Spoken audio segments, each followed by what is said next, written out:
Well, I'd like to thank the PSO for inviting me to come tonight. Celebrating 10 years. We would have never believed it had we not lived it.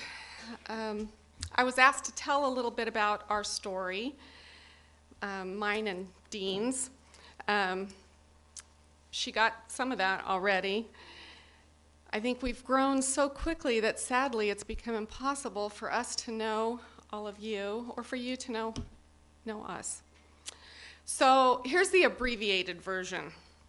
So Dean and I met on a Thursday.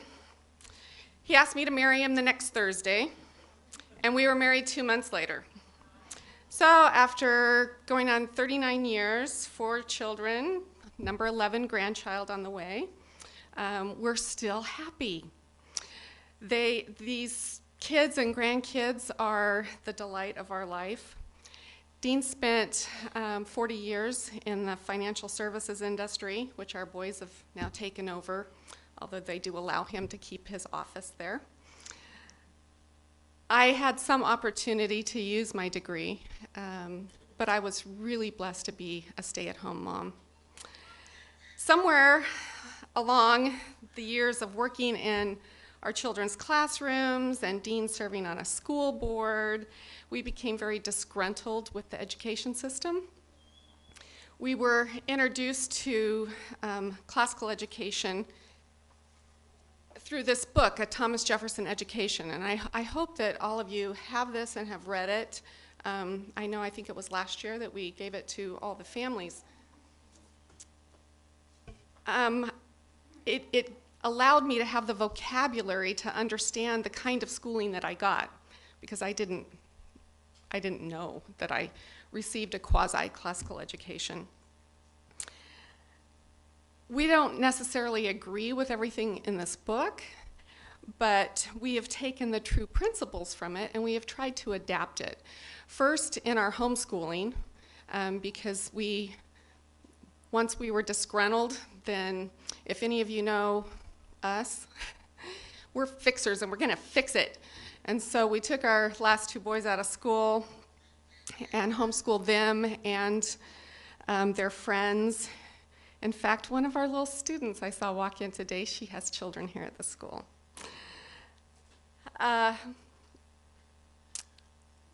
We tried to take these same principles into the formation of John Adams Academy.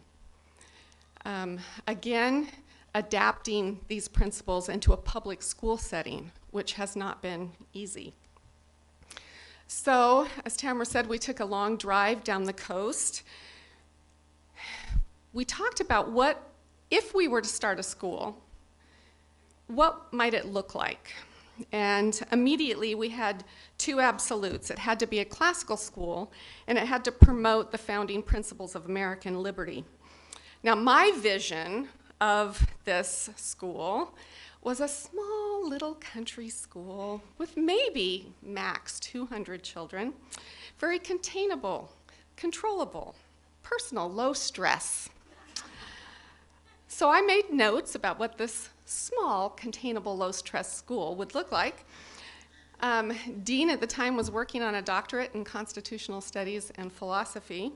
He finished that, and oddly enough, and the story's too long to make all the connections, but oddly enough, his doctoral project became John Adams Academy. So we hoped that we might get 200 scholars, and we discovered a flood of families that wanted something more for their children. Now, Dean has the perfect combination of vision, tenacity, and financial expertise, which is a really important piece of trying to start a charter school, to navigate through the morass of government regulations and the cultural chaos that is happening. And he does it no matter the odds. So he will make it happen. If it needs to happen, he will make it happen. Of course, I've left out all the really gory, heart-stopping, hair-ripping moments, and it remains to be seen how many years this has taken off of our lives. And actually, I could blame this surgery thing I had that's kind of gone south on me in my mouth on the school too. because I'm cracking all my teeth. So, and for those of you that have wondered, yes, indeed, it really did take every single day of 6 years to get the Lincoln campus started. And Dean has moved mountains to make that happen.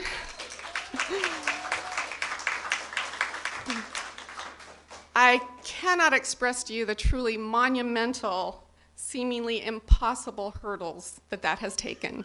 But the walls are going up. I don't know if any of you have seen it lately, but it is going up. So I feel like all of these things have been overcome with an incredible team of amazing individuals committed to the mission of the Academy and buoyed up by the hand of Providence. Now, Dean and I are so grateful for every individual that has come through these doors, sharing their own vision and passion to create something greater than self. Since each of you have entered those doors, it is now your mission too. It is a shared concern and a duty. All stakeholders are responsible for safeguarding the integrity of this academy and inspiring others. When the mission and values of John Adams Academy are embraced, lives are changed. We've been at this long enough now to see the outcomes for scholars and their families, and we have all been blessed in the process. And I recognize some of you here that have been here the whole time. And you can see, I want you to take a second and look at within yourself, how has that changed your family? How has that changed your children? Now, although I was asked to speak about the whole 10 years of development of the school, I ran through many stories and experiences in my mind, really too many to share, and it was difficult to narrow it down. I figured you couldn't possibly believe half of them because I don't, and many of them make me cry. Mostly tears of joy and amazement, bounded by gratitude, but a few not. So this may not be the, quote, inspiring story of how it all began that you expected to hear tonight. Because what I want to do is I want to go way back. Now, how is it that Dean and I even dreamed up opening a school? Neither one of us have an education background. And what is it that has allowed us to go forward with that? As we pondered this, and Dean and I have talked about it many times, it is our journey of becoming. We're celebrating 10 years, and we have this awesome cake that Tamara arranged. But for me and for Dean, the becoming is already 20 to 25 years in the making. We recognized that we wanted to become better educated. We wanted to be better stewards of our time and resources, better servant leaders in our family and our community. And the natural outcome of these desires is to identify, develop, and fulfill purpose and mission. So John Adams Academy, at least at this stage of our life in this season, is our purpose and mission. It is a natural outcome of our journey of becoming. Now, all the great and noble things in our lives are from who we are and who we are striving to be. And I want you to think about that in your own life. Is that not true? So my message to our scholars, and tonight to each of you here, is that this wonderful place is not about learning. It is about becoming. So I wanted to share two principles that are formational and foundational to John Adams Academy, which is the natural outcome of our journey of becoming. So my remarks tonight are an invitation to begin or continue, as the case may be, your own personal journey of becoming. I can only imagine what that outcome of your purpose and your mission will bring. I look at these wonderful ladies up here tonight, and I just think these are amazing people that have stepped forward and are leading and are true servant leaders. So first principle that I want to talk to is found in a Thomas Jefferson education. After years of research, Oliver DeMille came up with 7 keys of great teaching, from which they form the core of mentoring, which is what we do here. Now, his 7th key is you, not them. And I feel like this is the most important key. Everyone here, whether you are a teacher or a parent or a scholar who stays here, is setting the example of learning, teaching, serving. DeMille says this, quote, "Set the example. The best mentors," and parents, you are your child's best mentor, "are continually learning and pushing themselves. Read the classics, study hard, pay the price in your own studies. In our modern society, whenever education is the subject, we always want to talk about the kids. We care about them, and we know their education is important. But we also find that it is easier to talk about their education than it is to improve our own. In reality, you are unlikely to pass on to your children a better education than you have earned yourself, no matter how much you push them or how good the teachers. Children tend to rise to the educational level of their parents. The most effective way to ensure the quality of their education is to consistently improve your own." Close quote. I love that, and when I first read that book, that so struck me. And I thought, I felt like I had the opportunity to go to excellent schools all around the world, but I wasn't sure I was really educated. And I have to tell you that this last 10 years has been a huge education. And for both Dean and I, we have struggled and strived to continue to love learning and educate ourselves. So I'd ask you some questions. What great book have you read lately? What new ideas have you entertained? What new gift or talent have you developed? How have you been changed? I think that's a real shift from public education, because we tend, as parents, to think I'm dropping my kid off, they're going to educate him, and then I pick him up and bring him home. But that's not real life. If you think that these principles are exclusively or even primarily about your child, you will never have the power to inspire them to do the hard work of self-education. Give serious focus to your own education. Create an environment where curiosity is activated, learning is facilitated, and excellence is modeled. And then invite your children along for the ride. This segues right into my second principle or idea. And this one is dear to my heart, and I know that if you've been here longer than 2 or 3 days at John Adams Academy, you know about classics.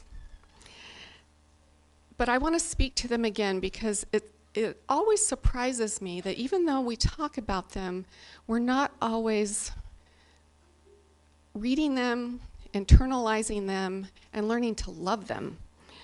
The human race for thousands of years has been writing down their experiences, telling how it met the everlasting problems, how it struggled with darkness and rejoiced in light.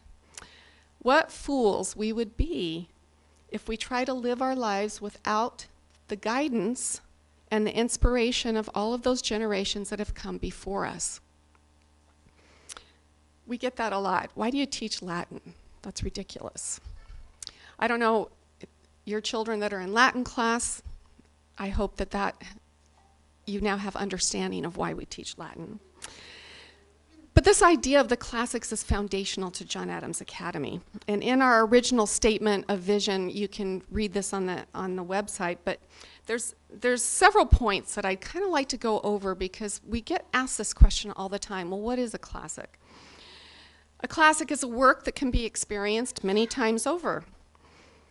A classic or great book has three essential qualities: a great theme, noble language, and universality. And I would add a fourth: it must speak to you. A classic can be judged by its influence. It will have enduring value. There are certain books and other things considered classic that keep coming to the top. Classics open our eyes to the true nature of our world. They reveal our essential humanity, and they teach us about human nature. They bring us face to face with greatness.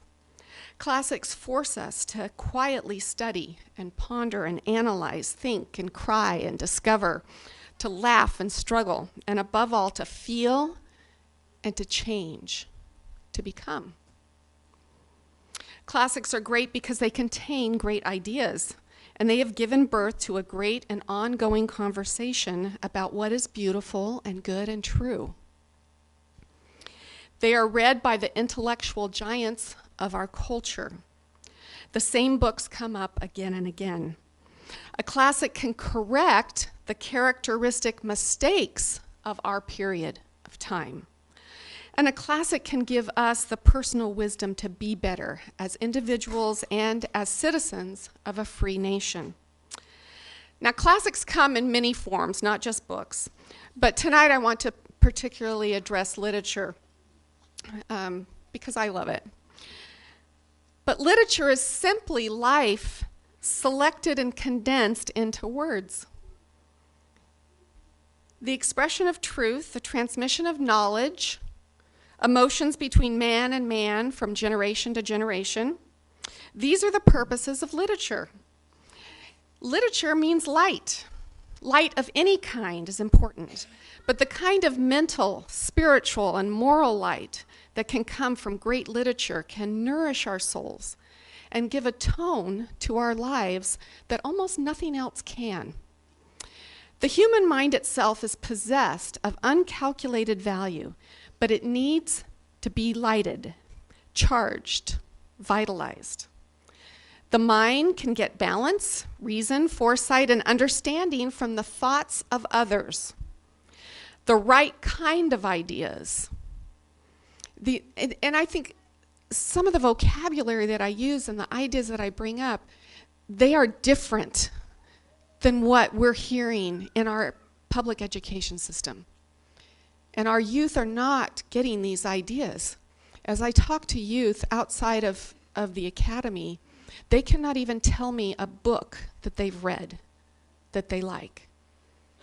I've had several recently tell me about books that they had to take to their teacher and say, this is disgusting, I don't want to read it. But they don't have a book that they can say, I love this book. This book changed me. So whether a chemist, a lawyer, or an inventor does not depend upon his discoveries for his occupational success. He appropriates for his own use all of the tested methods and good ideas from all of the best men in that field. What an opportunity we have to enlighten the mind and teach the heart, to enrich the soul, and to charge the ambition with power. I love that. We want to charge the ambition with power. Is that what you want? Do you want your child to be ambitious? Do you want them to achieve? We want to charge that with power. Suppose that each of us here tonight selects the 10 authors that we would most like to resemble. Our 10 should be those with the greatest power to move us personally. Then suppose that we proceed to exhaust each of them one at a time. That is, we first select one author and then read everything that he has ever written. We consider his every idea, we rethink his every thought, and we live his life over again. We try to understand his moods and the reasons behind them. We probe and search and pry into every corner of his life. We leave no mental pockets unsearched or no emotional files unexplored. As we proceed, we can isolate and adopt his most stimulating procedures as our own. We may be thrilled by his example and capture the spirit of his success. Our hero may have spent 80 years of successful living, but the essential parts of that 80-year experience have been distilled for us in possibly one book that we could absorb in a few hours. Now, during his lifetime, Shakespeare wrote 37 plays. He staffed them with 1,000 characters, and each of his characters is the personification of a personality trait. So Shakespeare's Julius Caesar is a personification of courage. Cassius said of Caesar, "Why, man, he doth bestride this narrow world and peep about to find ourselves dishonorable graves. Now in the names of all the gods at once, upon what meat doth this our Caesar feed, that he has grown so great?" Now this is a very good question. What does greatness feed on? It feeds on a certain diet. Now, Caesar fed on courage. He said, "Cowards die many times before their death. The valiant never taste of death but once. Of all the wonders that I yet have seen, it seems to me most strange that men should fear, seeing that death, a necessary end, will come when it will come. Danger knows full well that Caesar is more dangerous than he." He was kind of full of himself too, but we are two lions littered in one day, and I, the elder and more terrible, and Caesar shall go forth. So from Caesar, we can take courage till our heart's content. In him, we see what that was. Now, he had other character traits that we might not want to emulate, but we can take courage from him. And from Portia, and this is one of my favorite passages of Shakespeare, but from Portia in the Merchant of Venice, we borrow mercy as we hear her say to Shylock, "The quality of mercy is not strained. It droppeth as the gentle rain from heaven upon the place beneath. It is twice blessed.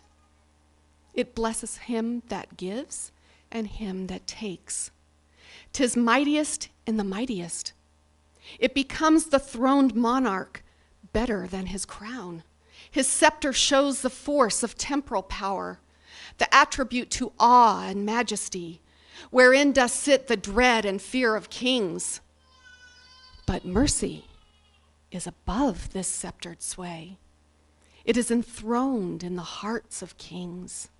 It is an attribute to God himself.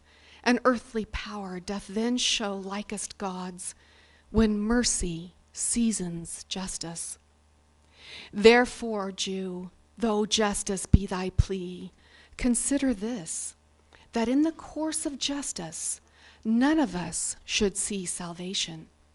We do pray for mercy, and that same prayer doth teach us all to render the deeds of mercy."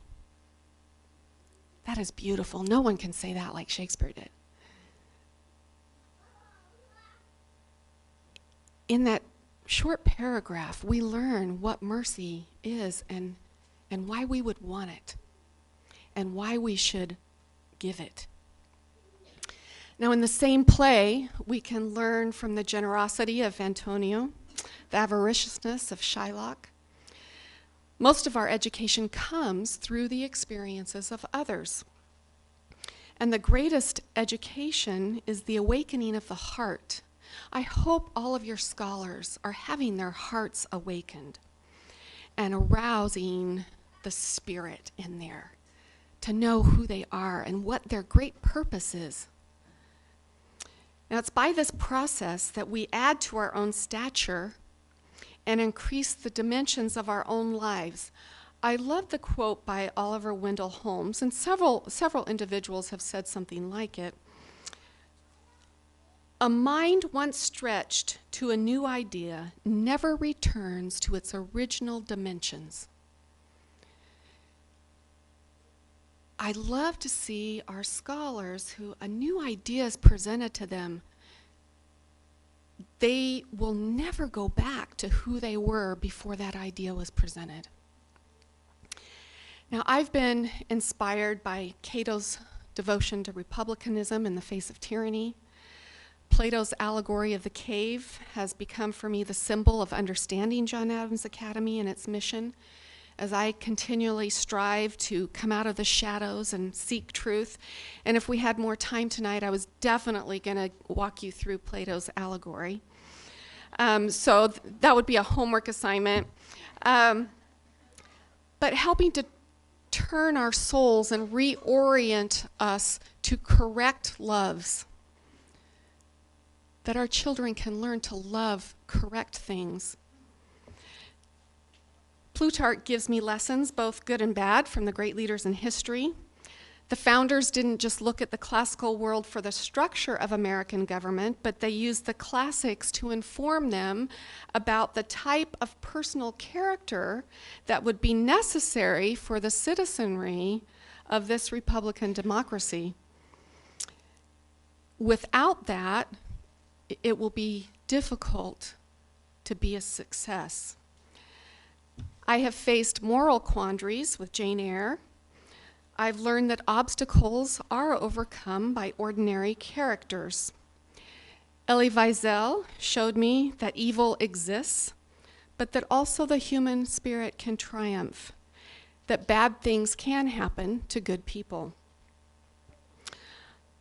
I came to understand patriotism from George Washington's farewell address. I've pondered my own country's story as I read Gibbon's. I have experienced joy in the sheer language of Hawthorne. And then, of course, there are some of my other favorite characters: Elizabeth Bennet, Snowball, Jo March, Falstaff, Atticus Finch, Huck Finn, Hamlet, Hester Prynne, Pip, Jean Valjean, Frodo Baggins, Aeneas, the wife of Bath even, Ebenezer Scrooge, Eeyore, and Mr. Toad.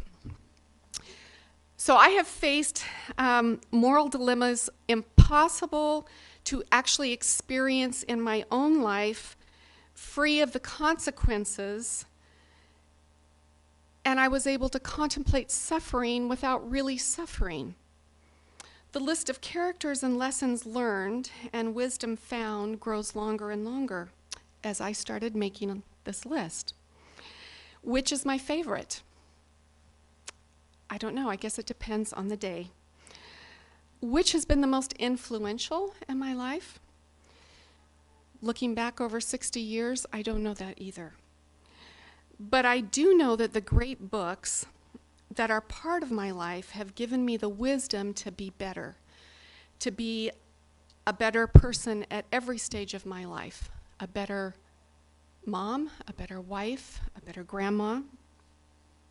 The great books have taught me to deal better with people in adversity, which I often think are the same thing. To recognize right and to have the courage to defend it, and to know when I should have remained silent. They have helped me understand that our nation is special and it has a unique destiny. To be an American is a blessing. To be free is a responsibility. Another thing that the great books has done for me is to help me find my own destiny. My mother read to me every day, providing me a framework of good and bad, right and wrong, boundaries. She read fairy tales. She especially loved Hans Christian Andersen's The Little Match Girl. It caused me to see the beggars in the streets of Europe with a more compassionate eye. Little Red Riding Hood helped me to deal with the wolves, and the wolves are real. It has always fascinated me, the influence of Aesop's fables on the world's great leaders. My mother read fables, myths, biographies, mysteries, Bible stories. I'm sure they all contributed to my moral foundation. But when I realized that part of my personal mission was to create beauty, I have hung every single painting in all 3 campuses. One story was remembered for its impact. it contributed to my choice of formal education and to the practice of that. And some of you may know the story, and this is my actual book as a child. Read aloud funny stories. And I want to read to you The Magic Geranium by Jane Thayer. Mrs. Wistful lived in a shabby house. The furniture was shabby, the walls needed paint, the curtains were torn. Mrs. Wistful often thought that she would like to fix things up, but she didn't know where to start. One day, a friend gave Mrs. Wistful a beautiful rose geranium. The friend said, "This is a magic geranium. Put it on your table. It will make your house over." Mrs. Wistful said, "Oh, pooh, magic geranium." But she put the flower in the middle of her table. The geranium looked bright and gay. Mrs. Wistful said, "That geranium makes the table look shabbier than ever. I will buy some green paint and I will paint the table." She bought some bright green paint and she bought a paintbrush and she put on her oldest dress and she painted the table. The green table looked gay and cheerful with the rose geranium on it. Mrs. Wistful said, "That shiny green table makes the chairs look awful. I will buy some rose-colored paint and paint the chairs." She bought some rose-colored paint to match the rose geranium and painted the chairs, and the chairs looked bright and cheery with the green table and the rose geranium. When the paint was dry, Mrs. Wistful sat down. She said, "This shiny green table and those rose-colored chairs make my walls look too shabby for anything. I will buy some cream-colored paint and I will paint the walls." She bought some cream-colored paint. She painted the walls. She even climbed up on a stepladder to paint the ceiling. The walls and the ceiling looked spotless with the rose-colored chairs and the green table and the rose geranium. Mrs. Wistful climbed carefully down from her stepladder. She said as she looked around, "These cream-colored walls are too plain. I will paint some rose and green flowers on my cream-colored walls to match my rose geranium." She painted some rose and green flowers on her cream-colored walls. The flowers looked so pretty that Mrs. Wistful thought, "I will paint some green and white flowers on my rose-colored chairs." So she painted some green and white flowers on her rose-colored chairs. Mrs. Wistful looked at the flower-decorated cream-colored walls and the flower-decorated rose-colored chairs and the green table and the rose geranium and thought, "I certainly need some new curtains." She washed the windows. She ran up some crisp white ruffly curtains on her sewing machine. She hung them at the window. Mrs. Wistful felt very pleased. She said, "Now I shall get an extra good dinner." Mrs. Wistful got out the everyday dishes. She noticed they were cracked. She put them away and got out her very best dishes. She got out the best knives and forks and spoons and the ruby red glasses. Mrs. Wistful cooked roast chicken with stuffing and mashed potatoes and gravy and strawberry shortcake. You can tell this is a very old story. She looked down at herself. She said, "Mercy, I must put on a clean dress." She put on a clean dress. Then she called her family to dinner. She said to Mr. Wistful, "You must put on a coat and tie so that you will look as nice as our lovely new house." She said to her little boy Tony, "You must wash your hands and put on a clean shirt so that you will look as nice as our lovely new house." And she said to her little girl Sally, "You must comb your hair and put on a clean dress so that you will look as lovely as our house." Then they all sat down on the decorated rose-colored chairs at the green table with the rose geranium on it in the room with the decorated cream-colored walls and the crisp white ruffled curtains. They ate their roast chicken on the best dishes with the best knives and the best forks.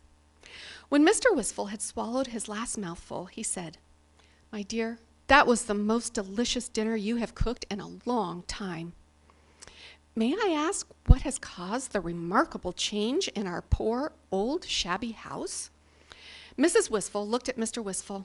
She looked at the rose geranium in the middle of the table, and then she smiled. Mrs. Wistful said, "It is all because of the wonderful, beautiful, magic rose geranium." Now, as a child, I thought geraniums were magic. The simple story helped maintain that wonder for me. I always wanted to paint a table or sew new curtains or rearrange my bedroom on a regular basis, and I thought it was my duty to beautify and organize everything around me.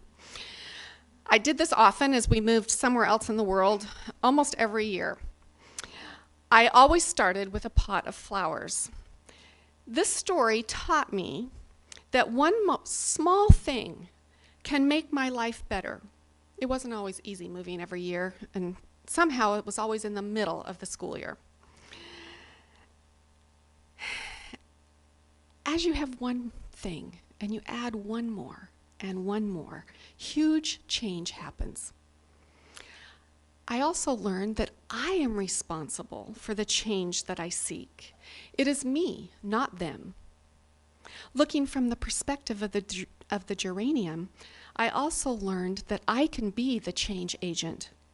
One person and or idea can change the world. In the worlds of Kobe Yamada, in What Do You Do with an Idea, which is an awesome book that staff have given to Dean and I,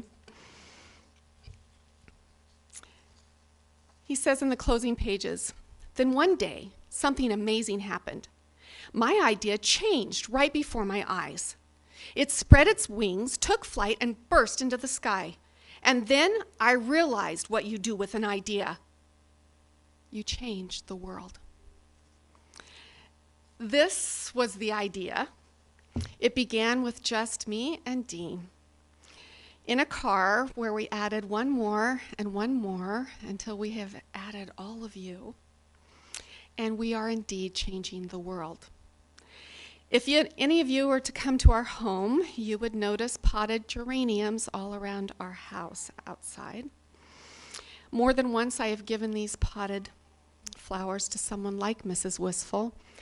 And now it's a standard comment, when you want to, you see something, you think, oh, I want to change that. Nope, red geranium.